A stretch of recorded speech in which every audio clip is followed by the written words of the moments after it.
Paghahanap sa mga labi ng mga nawawalang sabungero sa Taal Lake sinuspinde. Ayon sa DOJ, dahil yan sa masamang panahon at sa pag-aalboroto ng Bulkan Taal. Itutuloy raw ang paghahanap kapag gumanda ang lagay ng panahon. Nitong weekend, 4 na minor eruption ang naitala sa bulkan na nananatili sa Alert Level 1. Nagdulot yan ng ashfall sa ilang bahagi ng Agoncillo at Laurel. Mahigit 200 Pilipinong nasagip mula sa mga scam hub sa Myanmar, sinisikap mapauwi sa bansa. Ayon sa Department of Migrant Workers, karamihan sa kanila nakatawid na sa Thailand habang siyam ang nananatili sa Myanmar.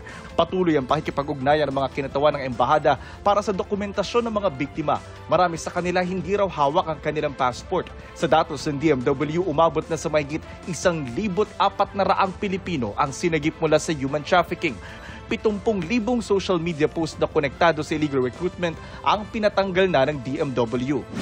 2 aircraft ng US Navy bumagsak sa South China Sea. Ayon sa US Pacific Fleet, nagsasagawa ng routine operations kahapon ng MH-60R Seahawk helicopter nang bumagsak ito sa di tinukoy na bahagi ng dagat.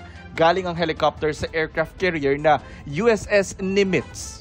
Matapos ang kalahating oras, bumagsak din sa tubig ang isang Super Hornet fighter jet na galing sa parehong aircraft carrier. Nailigtas naman ang 5 crew ng mga aircraft. Inaalam pa ang sanhi ng insidente. Para sa GMA Integrated News, ako si Jonathan Andal, ang inyong saksi.